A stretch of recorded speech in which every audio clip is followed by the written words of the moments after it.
Então, hoje a convidada para bater um papo aqui com a gente é Maiara Bordim, ex-jogadora, trabalhou aqui no Atlético tanto no futebol masculino como no futebol feminino e até recentemente supervisora da seleção brasileira de futebol, estava na Copa do Mundo e é justamente com essa pergunta que eu quero começar. Maiara, bem-vinda aqui e eu queria te perguntar como foi a tua chegada na seleção brasileira, como que iniciou essa trajetória lá? Oi, Mari, é um prazer estar falando com vocês. Boa tarde a todos os ouvintes também. Não sei se vai passar de manhã ou à tarde, mas boa tarde. Bom, a minha trajetória como o meu encerramento de carreira foi rápido demais. Assim, eu tive uma lesão, eu jogava na Espanha e eu vim fazer do meu tratamento no Brasil. Só que eu sempre fui uma atleta muito inquieta. Eu me formei nos Estados Unidos, eu fazia cursos do Barcelona de gestão, neurociência, de marketing, enfim. E enquanto eu era atleta. E eu não sabia direito o que eu queria para minha carreira, se eu queria estar na parte administrativa, se eu queria estar na parte técnica, em psicologia, enfim, eu sabia que eu queria estar na área do esporte. E eu fiz um evento durante minha recuperação em Curitiba, sobre a Copa do Mundo Feminina de 2019.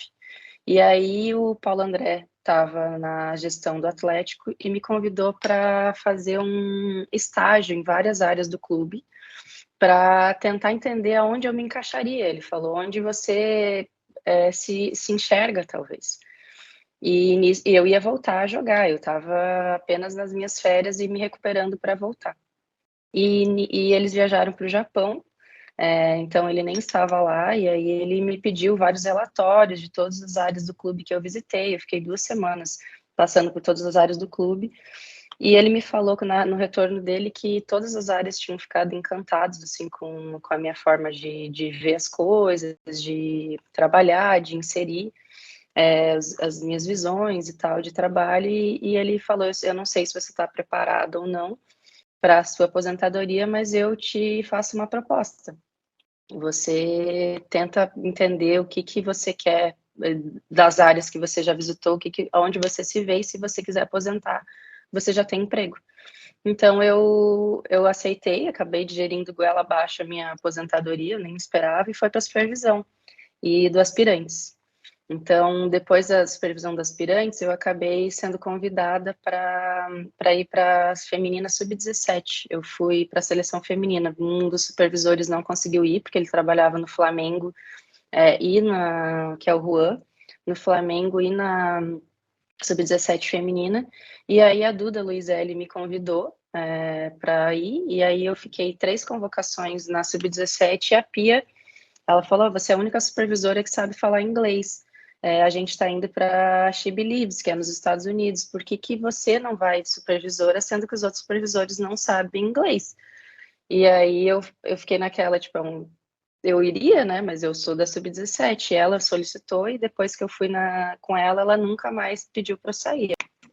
E como é que foi esse ciclo todo, né? Esse último ciclo, a gente viu que muita coisa no futebol feminino evoluiu, muita coisa na CBF, na seleção brasileira evoluíram, né? As meninas tiveram aí várias coisas pela primeira vez, como o primeiro uniforme de viagem, né? O voo fretado pela primeira vez. Como foi todo esse ciclo até a Copa do Mundo? É, foram fases, né? A gente passa muito por fases assim, e não são coisas fáceis de conseguir. São coisas que aparentemente parecem ser são de praxe às vezes na masculina, né? Mas na feminina acaba sendo um tabu, assim, pelo investimento. As pessoas muitas vezes não veem como investimento, veem como gasto. E foi um trabalho de conjunto de várias pessoas que tanto do marketing, quanto da comunicação, quanto nosso do administrativo. Eu acho que, com certeza, também o presidente Edinaldo, ele não mediu esforços, assim, para conseguir deixar essas coisas viáveis para a gente. Ele não é um cara que ele solta dinheiro muito fácil, pelo contrário, ele é um cara que regula muito os investimentos que ele faz dentro da casa. Mas ele viu de uma maneira diferente. Até muita gente falou depois dessa eliminação na Copa do Mundo sobre a situação que a gente viu, principalmente ali na beira do campo, né, na beira do gramado, da comissão técnica bem apática, na verdade, durante a partida, quando o Brasil não estava conseguindo fazer muita coisa, e isso foi uma das coisas que foi falado muito, né, depois da eliminação. E eu queria que tu falasse, né, como que tu vê agora a situação da Pia na seleção brasileira, continua, assim, tu acha que tem clima para continuar, para ir até as Olimpíadas? Como tu acha que fica daqui para frente? A forma de ser da Pia nunca mudou, ela sempre foi assim. E todos esses anos que ela esteve à frente da seleção, a gente nunca viu uma Pia enérgica, fervorosa, ela sempre foi muito serena, sempre muito calma. Eu acho que a gente tem um sangue um pouco mais quente, né? Eles têm um sangue muito frio, eles são suecos, eles são de outra cultura. Acho sim que o momento pedia um pouco mais de energia. Talvez essa adaptação e essa linguagem corporal até que a gente tenha por ter esse sangue mais quente, mas isso vem da gente, não é uma coisa que a gente possa ensinar para ninguém. Então, por mesmo eu gostando e respeitando muito o trabalho da Pia, isso não significa que algumas coisas eu tenha que concordar ou que eu tenha que não me incomoda. Então, naquela situação eu também senti falta e eu acho que quando fala comissão, eu acho que não é a comissão inteira. Eu acho que os três suecos em si tiveram uma postura diferente, porque eles são diferentes, e o restante da comissão teve outra, mas o restante da comissão não tem autonomia para fazer trocas, por exemplo, ou outras coisas. Então, a gente tem que respeitar o trabalho dela. Funcionou muitas vezes, ela foi campeã. Ela tem mais estrelas do que no peito do que muitas seleções juntas. Então, a gente tem que respeitar, e é isso que eu faço, é respeitar e admirar o trabalho dela. Se ela vai continuar ou não, acho que é uma decisão do presidente. Não acho que seja fácil ela continuar, eu acho que talvez por mais boa treinadora e gestora que ela seja, ela acho que tudo também tem um ciclo e não sei até que ponto ela consiga espremer mais as atletas, mas eu acho que não está a cargo do presidente a essa altura. As atletas também têm a sua voz em cima disso e agora é esperar, mas se for pedir a minha opinião sincera, eu acho que seria difícil ela continuar.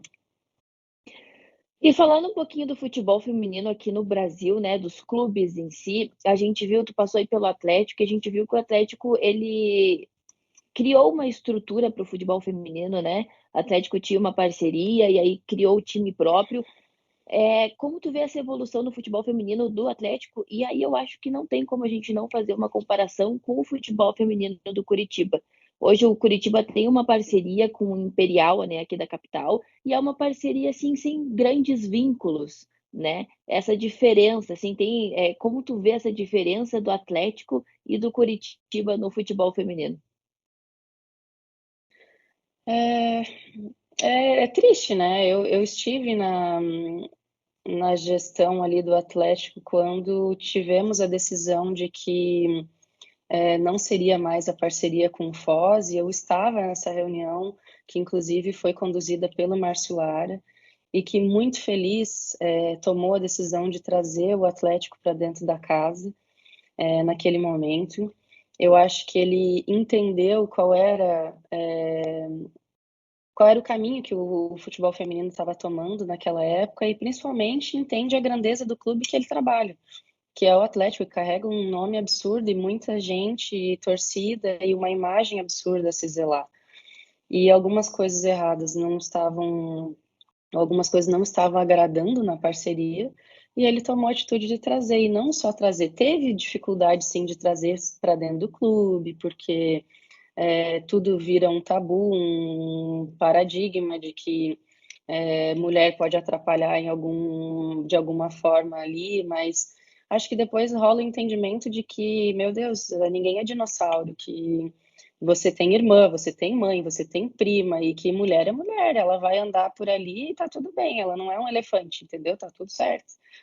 E aí, com Uma pessoa como outra profissionalismo, com qualquer, tudo. né? Exato. E aí, com profissionalismo, você acho que é muito sobre entrar também dentro desse trabalho, porque sim, existe o deslumbre das atletas, uma coisa, um olhar diferente dos atletas que nunca tiveram aquilo, mas aí daqui a pouco é natural, começa a se tornar tão natural, que você começa a pensar, meu Deus, por que que não fiz isso antes?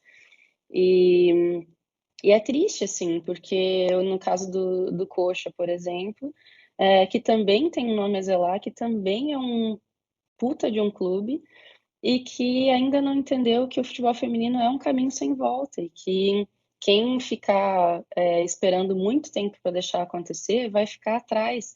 E por muitas vezes, talvez agora a gente vai começar a ver muitas negociações, a gente vai começar a ver atletas que foram de base vão começar lá na frente a ter negociações com um valor aquisitivo bom e que poderiam estar usando os clubes de base também usando os valores de transferência, que é a mesma coisa para o masculino e para o feminino.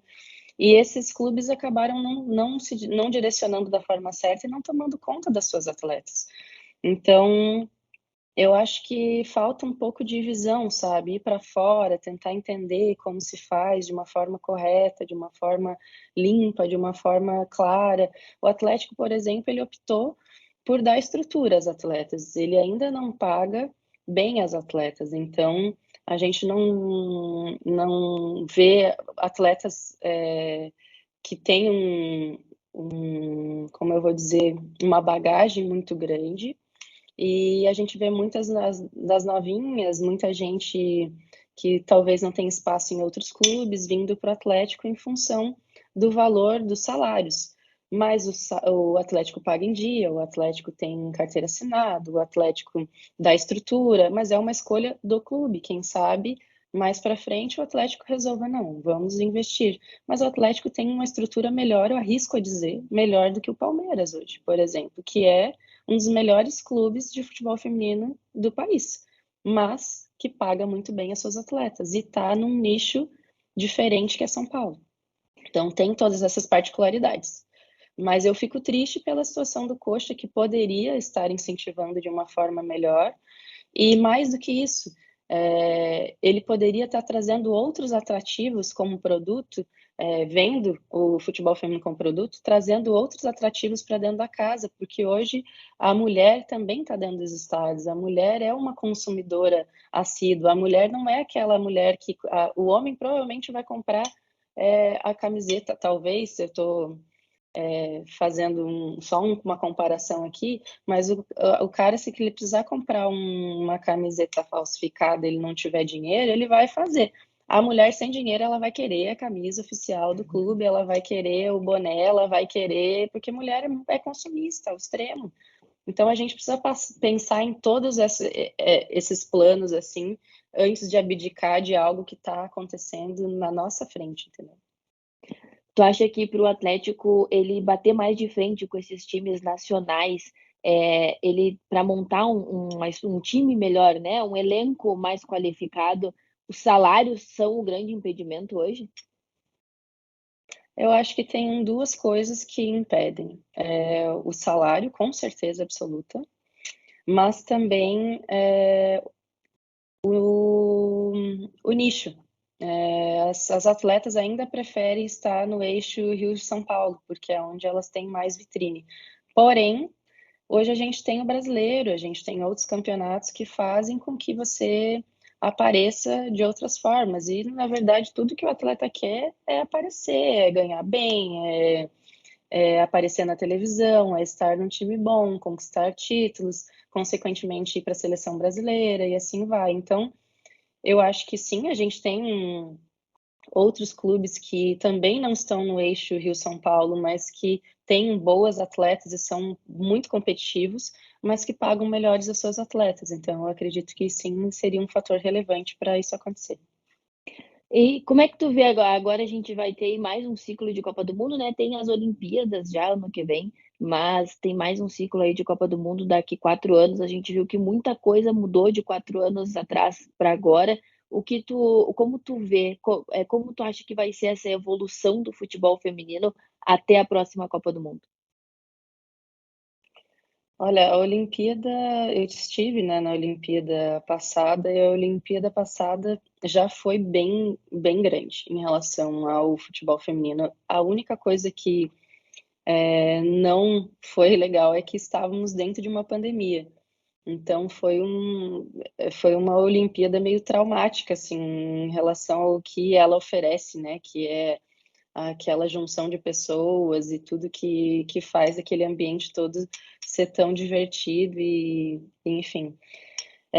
Mas eu acho que Paris vai ser provavelmente a Olimpíada, uma Olimpíada, o divisor de águas para esportes em geral que não sejam os esportes de alta visibilidade, como o futebol, como talvez o vôlei, mas que para os outros, assim, acho que vai ser justo pelas mídias sociais, porque você vai ter mais acesso a conseguir assistir em várias plataformas também, outros esportes, outras modalidades. Então, antes você tem que assistir, teria que assistir o que as televisões oferecem, as televisões que compram os direitos de imagem, e hoje a gente tem tantas formas de fazer isso, e eu acho que vai ser um boom mesmo. Eu estou entusiasmada e espero que para o futebol feminino seja sensacional, porque o futebol feminino merece. A gente já viu quebra de recordes agora na Copa do Mundo. Eu acredito que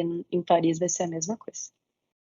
Tu acredita que essa última Copa do Mundo agora foi um divisor de águas para o futebol feminino, que a partir de agora vai ter mais, tanto de audiência quanto de investimentos, né, por todos os lados?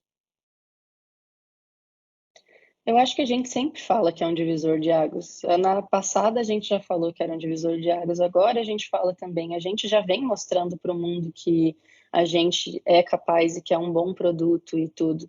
Eu acho que o divisor de águas está na gente, está nos tomadores de decisões, está no machismo intrínseco na sociedade que a gente precisa continuar quebrando, tá nas mulheres, que não existe só homem machista, existe mulher também que atrasa a vida das outras mulheres. Então, eu acho que tem muito disso, sabe? É da gente, é do nosso ambiente, da gente tentar mudar um pouquinho na nossa família, nas crianças que estão vindo nessa nova geração. E sim, eu vejo quando às vezes eu fico mais feliz de ver um menininho com uma camiseta da Marta do que uma menina, porque isso quer dizer muito sobre o ambiente familiar que essa Uhum. criança vive. Isso quer dizer muito que se ele tiver uma irmãzinha, ele vai aceitar e vai adorar que ela jogue futebol. Diferente de uma geração passada que talvez o irmãozinho tivesse vergonha, o irmãozinho falasse, não é Que coisa nem para menina, soubesse, né? falasse, não é coisa para menina. Hoje não. Então, hoje as meninas já se veem, já podem se ver como jogadoras, olhando na televisão ou na internet, e os meninos também começam a admirar meninas jogando. Então, eu acho que o divisor de águas está na nossa sociedade, na verdade, não no que a gente já mostrou ou tem que mostrar, porque toda vez a gente fala a mesma coisa. É um divisor de águas? Já foi, gente, a gente já provou, a gente já. Eu mesma acabei de falar em divisor de águas da Olimpíada, mas eu quis dizer muito em relação a ter feito uma grande Olimpíada. Independente do fator pandemia, mas agora temos um fator que não é pandemia e que realmente vai para uma escala que a gente não teve antes, então, nesse sentido. Para a gente não se alongar muito, eu tenho mais duas perguntas para a gente terminar. Tá. Primeiro, eu queria que tu falasse um pouquinho da tua saída da seleção brasileira, do post, né, que tu fez aí no Instagram, nas redes sociais.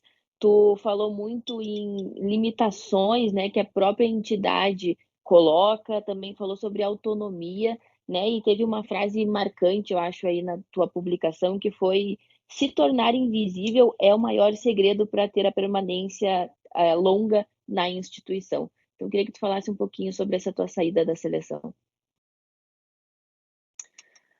Olha, estar nessas grandes empresas, esses grandes lugares, eu acho que todos os lugares a gente tem alguma dificuldade. Eu não acho que a gente está no Alice País das Maravilhas, não é isso.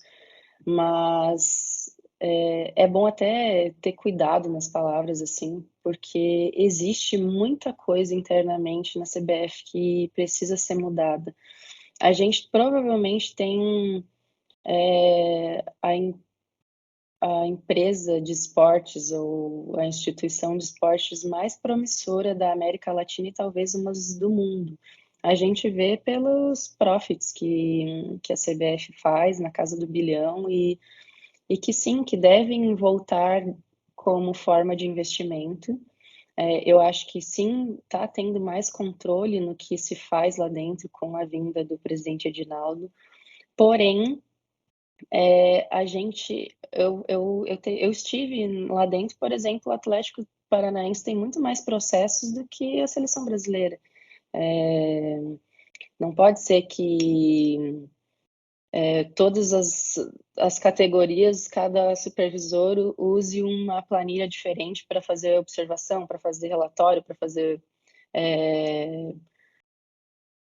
orçamento, para fazer, sabe? Eu acho que a gente está numa instituição que é carro-chefe, que a gente não tem processos para nada e não tem processos para. E aí fica às vezes muito dependendo de quem pede, se você sabe, ou para quem ou para quem. Eu acho que isso é triste dentro da casa, porque deveriam ter. E eu entendo que tem muita coisa para arrumar e às vezes fica difícil arrumar tudo ao mesmo tempo, mas ao mesmo tempo eu acho que precisam de pessoas que tomam, os tomadores de decisões, que também consigam dar autonomia para as pessoas que estão nos cargos de administração e porque não, às vezes você não vive o que está acontecendo, mas você decide pelas pessoas o que vai acontecer.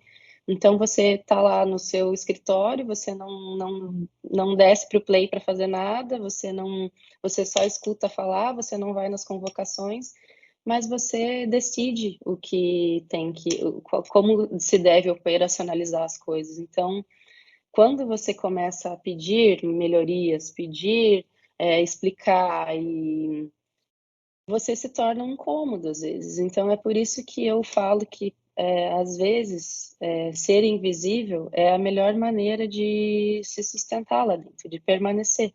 Porque quanto menos você incomodar essas pessoas, ou você pedir por melhorias, ou você e falar sobre processos e coisas que deveriam estar sendo feitas, quanto menos você fizer isso, mais longevidade você tem.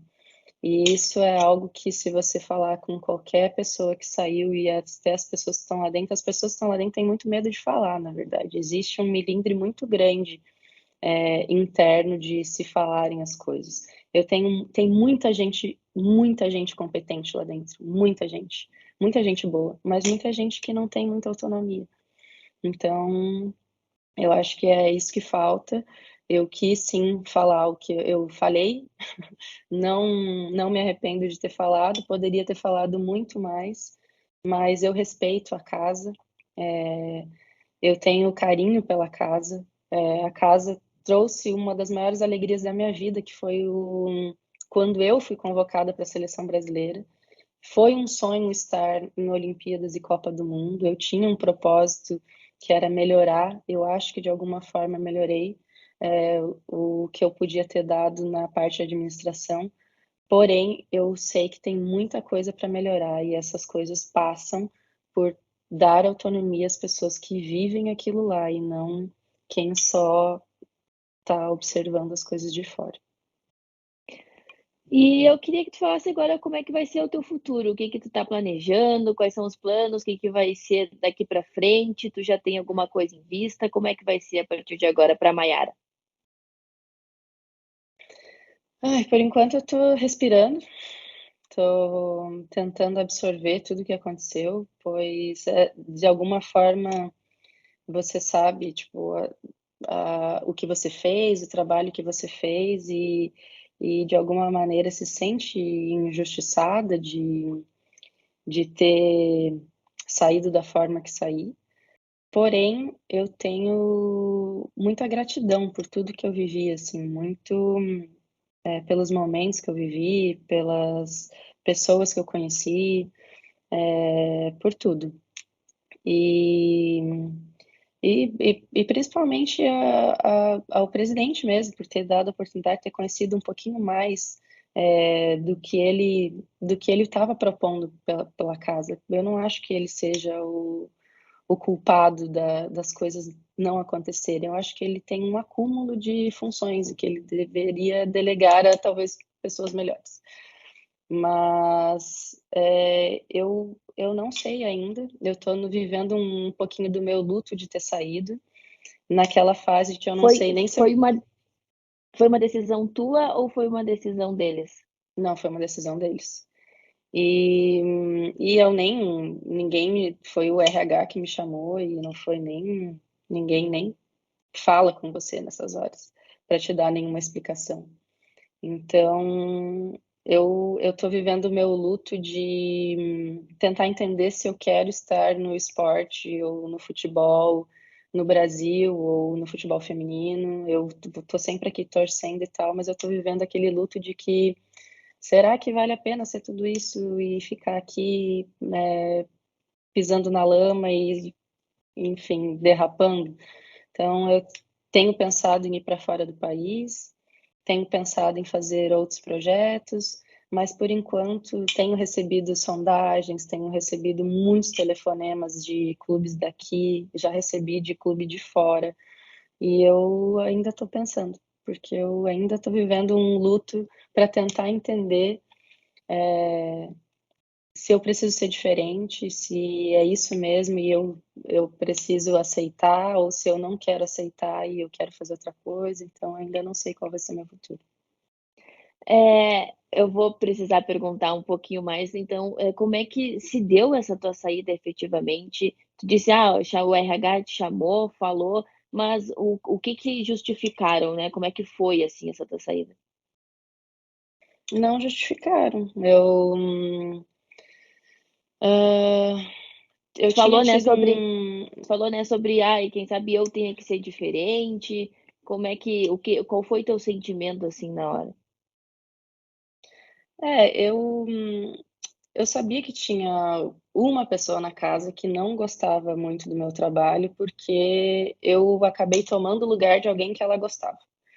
E eu, tipo assim, era ruim, assim, trabalhar, a gente não tinha, um envolvimento bom, não tinha um ambiente bom, e por muitas vezes, assim, eu escutava coisas que não condiziam com o que estava acontecendo, então eu não deixava isso se prolongar. Por algumas vezes, uma vez, inclusive, fui até o presidente, tirar algumas histórias a limpo, porque eu sabia que estavam rolando na casa assuntos, e assuntos assim que eu posso até vou dar um exemplo. Eu ofereci um visto para. Eu era a única que fazia vistos para a Austrália da casa inteira, porque era a única que tinha um link da FIFA para fazer isenção de vistos para quem fosse da delegação e tal, tal. Vou dar um exemplo. Eu fui lá e ofereci visto para uma pessoa que eu achava que precisava que não tinha me pedido visto para essa pessoa, mas que precisava talvez de visto. A informação chegava no presidente. A Nayara está oferecendo visto para a casa inteira para ir para a Austrália. O presidente ligava para Lorena, por exemplo, dizia: Nayara, acho que é festa da uva, quem decide quem vai ou quem não vai sou eu. Eu falei, mas eu não ofereci para a casa inteira, eu ofereci para uma pessoa apenas, que eu achava que talvez fosse prejudicial se a gente não fizesse agora, porque temos um prazo, e se não fizermos, talvez quando queira ir, não tenha como. E bem como outras coisas, por exemplo, eu por ser atleta, ex-atleta, às vezes faltava gente para completar treino, ou alguém se machucava, ou acontecia alguma coisa, me chamavam para completar treino. Isso não atrapalhava as minhas funções, porque na hora do treino está todo mundo observando, esperando, porque já está tudo E se atrapalhasse, não, eu não faria, e ninguém me chamaria. E eu participava, às vezes, 5, 10 minutos de algum exercício, e isso incomodava algumas pessoas, porque diziam que eu aparecia demais, porque eu queria. E aí, às vezes, eu fico pensando, é mais fácil, vai colocar quem? Vai colocar um fisioterapeuta, vai colocar psicóloga que não tem um tato com a bola, às vezes, porque nunca fizeram isso, vai deixar sem de fazer um exercício porque não tem alguém para completar, que não é igual o clube que você pede, tipo, aí no Atlético, por exemplo, machucou alguém, você pede para alguém da categoria de baixo subir, ó, tô precisando de um atleta, deu acabou na seleção em outro país, em outro, acontece alguma coisa, a gente precisa resolver. Então, pessoas se incomodavam de fato com algum. Isso foram 2 exemplos de centenas que eu tenho, entendeu? Então, começou a ficar um ambiente para mim que eu pisava em ovos o tempo inteiro para fazer qualquer tipo de coisa. E tudo eu tinha que ficar pensando.